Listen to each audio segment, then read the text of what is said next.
Ici, les sommets de granit tutoient les nuages. Les icebergs accrochent la lumière et les condors des Andes règnent dans le ciel. La Patagonie a tout à offrir. Voilà des dizaines d'années que je photographie les contrées sauvages de la planète, mais la beauté de la Patagonie me fascine toujours autant. Je m'appelle Art Wolf et je vous emmène au bout du monde.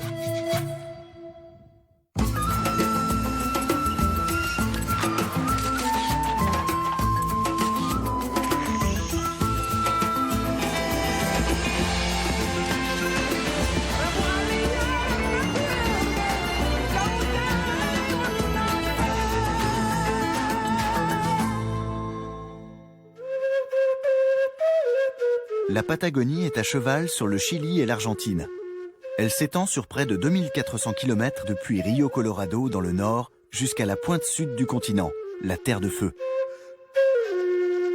Les paysages du parc national de Torres del Paine, dans les Andes australes, comptent parmi les plus variés et les plus spectaculaires de la région. Je viens en Patagonie depuis 15 ans. Et un de mes endroits préférés, bien sûr, c'est Torres del Paine. Pas seulement à cause des paysages grandioses, mais aussi parce qu'on y trouve quantité d'animaux à photographier, dont les guanacos. Ce sont les principaux résidents de ces vastes plaines. Et ils sont nombreux parce qu'ils échappent facilement à leur grand prédateur, le puma.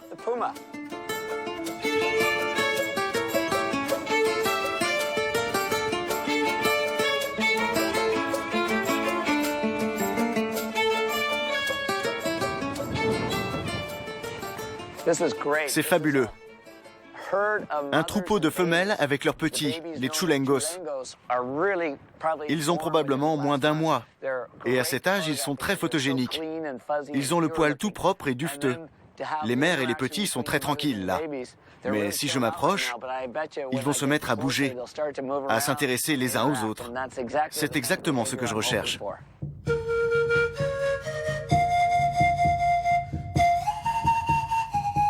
Je reste discret et j'avance pas à pas. Si brusquement ils voient ma silhouette qui se détache sur le ciel, ils vont avoir peur. Plus ils restent calmes, meilleures seront mes photos.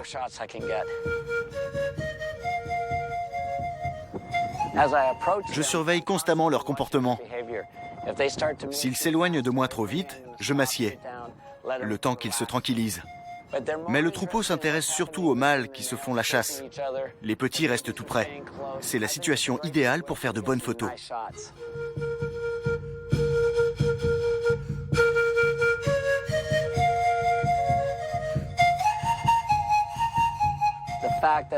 Le ciel est couvert et c'est parfait. Quand il y a autant d'animaux et que le soleil brille, les ombres gâchent tout. C'est difficile dans ces conditions de bien photographier tout un groupe.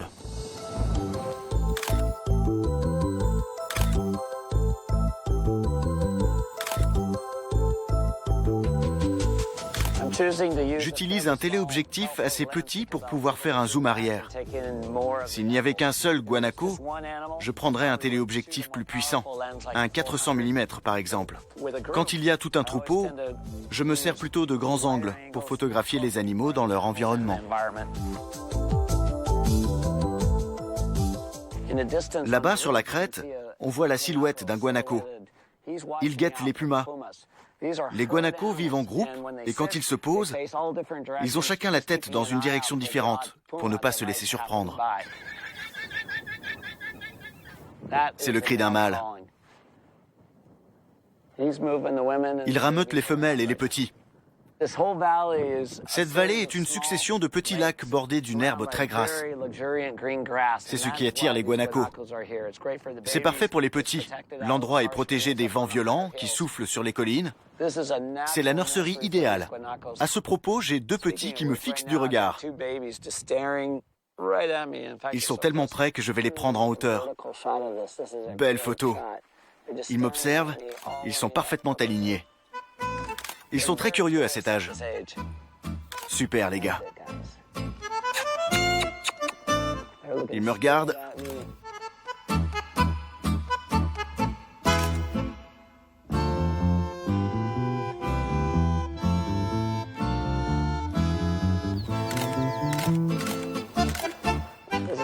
C'est fantastique.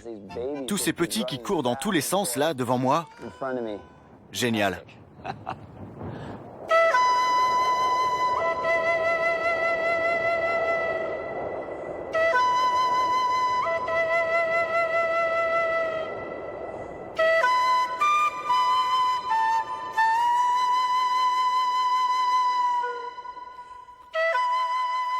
C'est important quand on fait le voyage jusqu'en Patagonie et Torres del Paine d'aller voir les montagnes qui donnent leur nom au parc.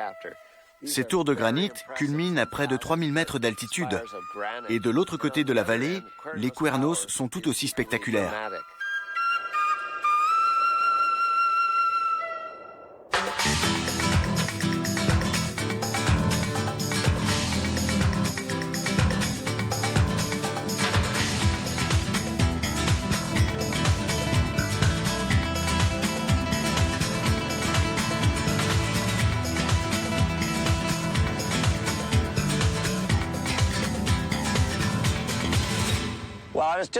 Sur la route, j'ai repéré un de mes animaux préférés du parc, le renard de Patagonie. Je vais descendre un peu, voir si je le retrouve.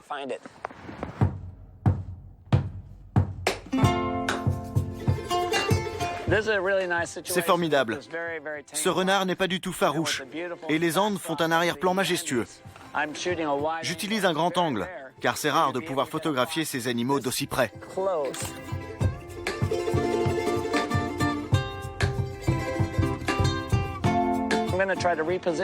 Je vais changer de place pour avoir le renard entre les montagnes et moi, et la bonne lumière. Voyons si j'arrive à me glisser. Il ne me quitte pas des yeux. Fantastique. Maintenant, j'ai ces sommets grandioses à l'arrière-plan.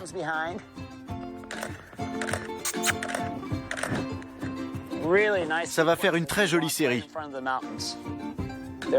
Ce sont de magnifiques petits mammifères.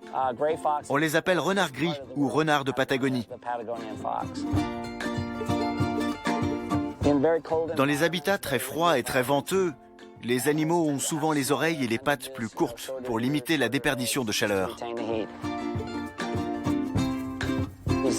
Ni lui ni ses ancêtres n'ont jamais été chassés. Ici, on est dans une réserve de la biosphère.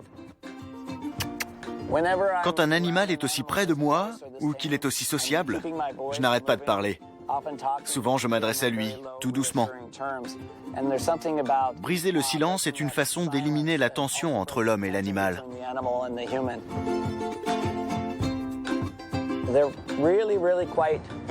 Il me fait vraiment confiance. Et c'est un sacré avantage, parce que je peux utiliser un très grand angle. J'ai les Cuernos déchiquetés à l'arrière-plan et je montre le renard dans son environnement.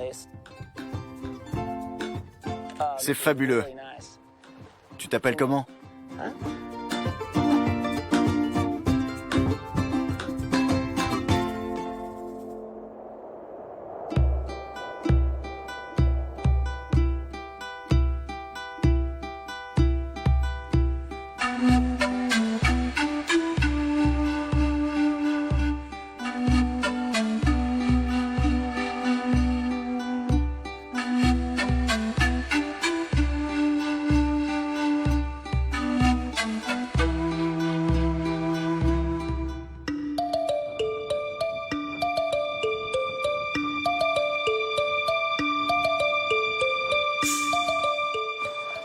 Ce troupeau est bien plus grand.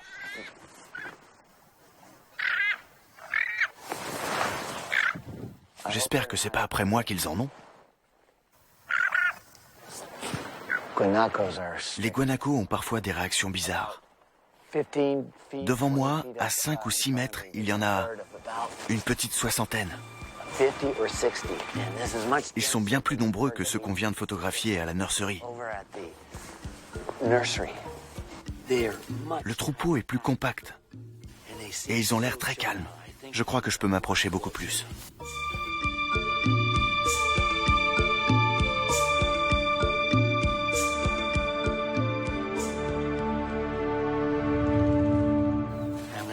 Je vais tricher un peu. Le ciel est trop lumineux. Il faut absolument l'assombrir pour faire ressortir les animaux.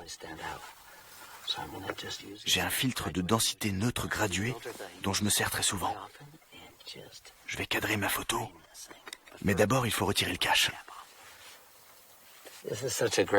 C'est formidable de pouvoir approcher d'aussi près ces animaux sauvages. De ce côté-là, la Patagonie ne déçoit jamais. Des renards qui viennent tout près de vous, des guanacos confiants. Et puis, je peux utiliser des grands angles pour photographier ces paysages si caractéristiques.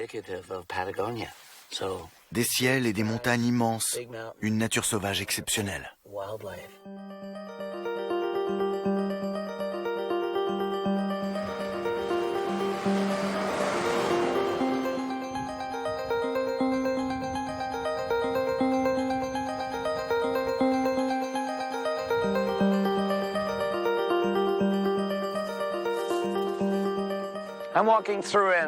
Je traverse une ancienne forêt de hêtres battue par les vents qui soufflent en permanence sur le lac Gray.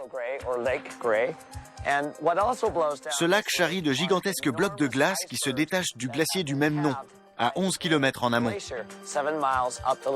Ce sont des icebergs que je suis venu photographier.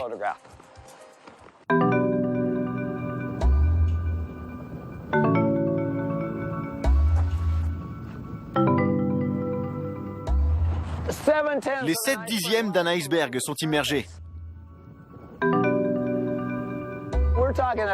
En fait, ces blocs sont énormes. Ça me plaît de les photographier parce qu'ils bougent et changent de forme sans arrêt. Le même morceau de glace offre ainsi de multiples possibilités.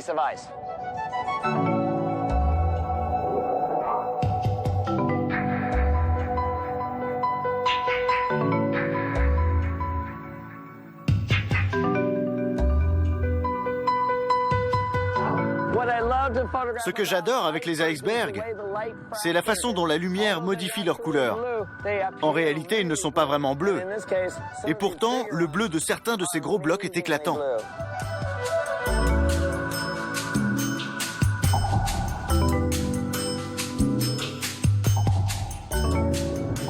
C'est fabuleux, j'adore.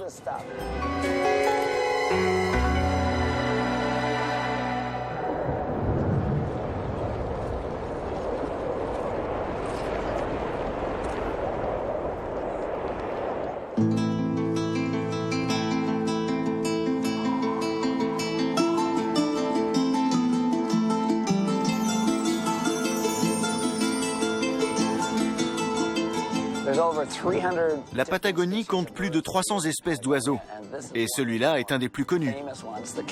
C'est le caracara, un oiseau de proie pas du tout timide. Il a l'air très impressionnant comme ça, mais comparé à un condor, il est minuscule. C'est un animal incroyable, d'une énergie débordante et très courageux. Il n'hésite pas à approcher les renards de très près. Il n'a peur de rien.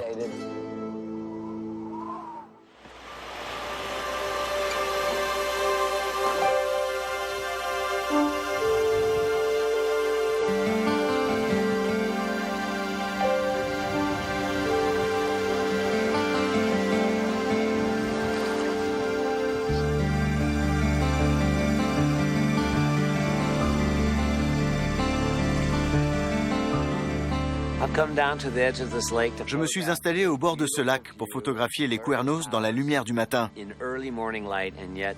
Sauf que malheureusement, il n'y a pas de lumière. Par contre, un nuage spectaculaire s'est formé juste au-dessus des montagnes.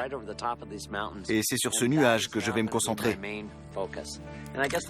En fait, j'essaie toujours de trouver un thème a priori secondaire qui devient l'objet de ma séance de photos la plus importante de la journée.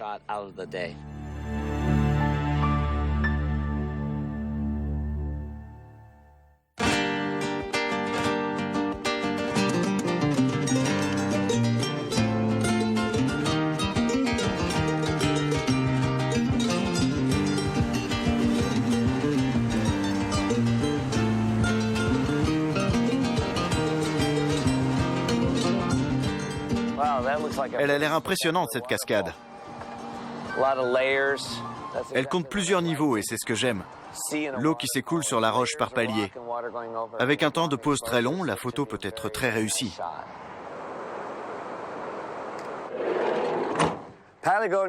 Tout est démesuré en Patagonie. Les montagnes, les paysages, les glaciers, les rivières et donc les cascades. Je suis impatient de découvrir celle-ci.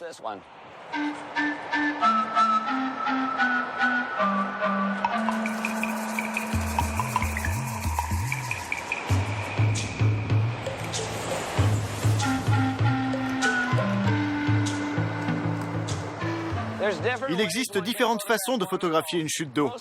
La plupart des gens feront une carte postale. Moi, je me concentre sur les détails.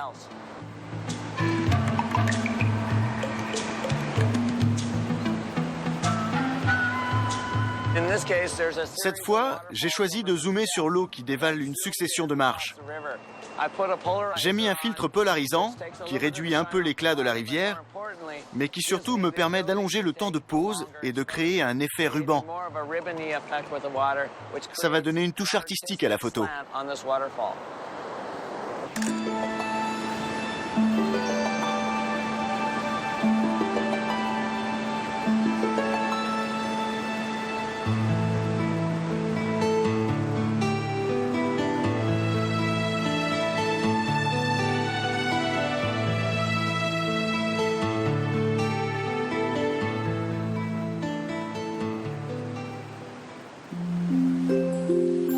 Dans un environnement aussi venteux, il est difficile de trouver des moments de calme.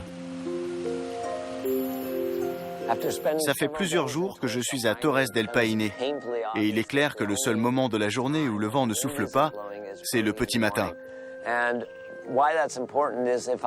Pour photographier un reflet ou faire autre chose que des plans serrés sur la montagne, je vais devoir profiter de cet instant de quiétude.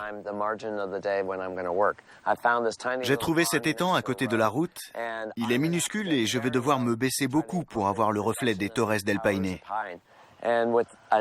Ce genre de support a des pieds indépendants et je peux carrément l'enfoncer dans la boue pour trouver l'angle qui me convient.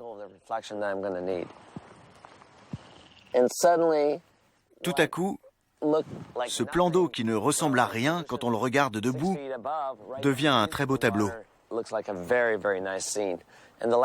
Dernière chose, il me faut un filtre de densité neutre pour assombrir la partie supérieure de l'image. Les reflets sont toujours plus sombres que le ciel, et ce filtre me permet de trouver le bon effet miroir.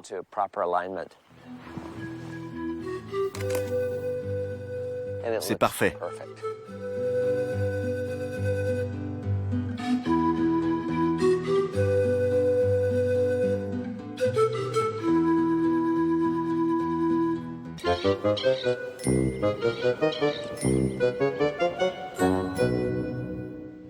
J'ai trouvé un couple douette de Magellan, avec ses 8 petits. Le mâle a la tête toute blanche. La femelle est gris-beige, avec de belles pattes jaunes. Les poussins ont probablement moins d'une semaine.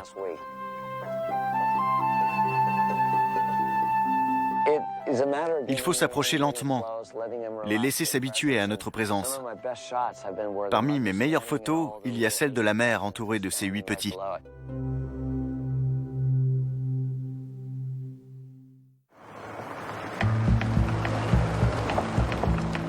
Dernière étape de mon voyage en Patagonie, les hauts sommets des Andes, où règne l'un des oiseaux les plus majestueux de la planète.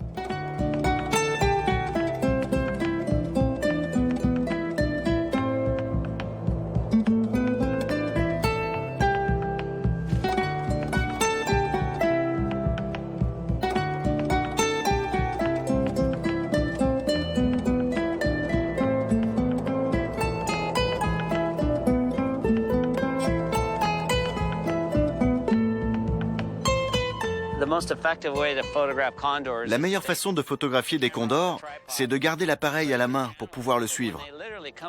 Parce que quand ils s'approchent de si près, ils volent à toute vitesse. Il y a un mâle magnifique qui fond sur moi. Fantastique.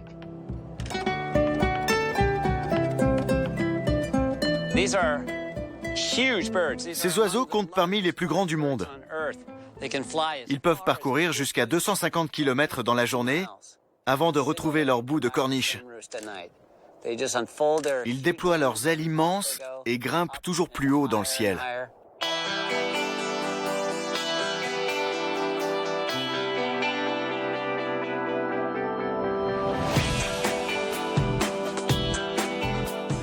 J'adore les regarder voler. Ils font 3 mètres d'envergure. C'est incroyable. Dès que les courants ascendants remontent le long des falaises, ils se lancent dans le vide. Ils montent dans le ciel sans effort et nous dominent de 3000 mètres.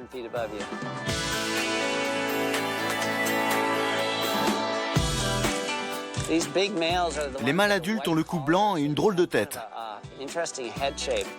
Le dessus des ailes aussi est blanc. Je les reconnais toujours quand je les vois arriver. Une des particularités des condors, c'est qu'ils ne peuvent avoir qu'une seule couvée tous les 2 ans. C'est très long de rendre autonome un animal de cette taille. Dans la nature, ils ont une espérance de vie de 50 ans et ils restent en couple pour la vie.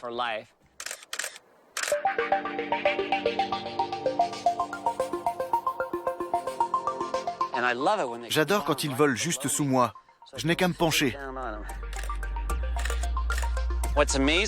Pour se nourrir, ces rapaces observent le comportement au sol des autres animaux. Car autour d'une charogne, il y a toujours du mouvement. Ils cherchent les cadavres de guanacos, de moutons. Ils ne sont pas difficiles. Un appareil numérique me permet de faire un nombre illimité de photos. Avant, juste quand ça devenait intéressant, il fallait que je change de pellicule.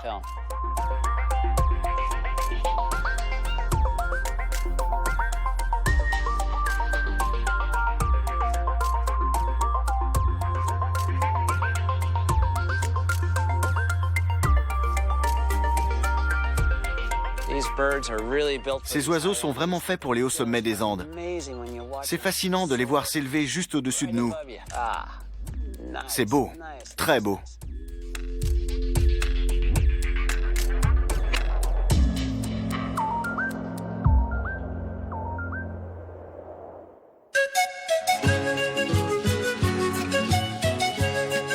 Les pics de Patagonie servent d'écrin à la beauté fragile de cette région isolée.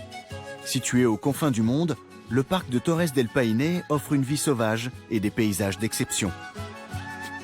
Je m'appelle Art Wolf. À bientôt pour un nouveau voyage au bout du monde.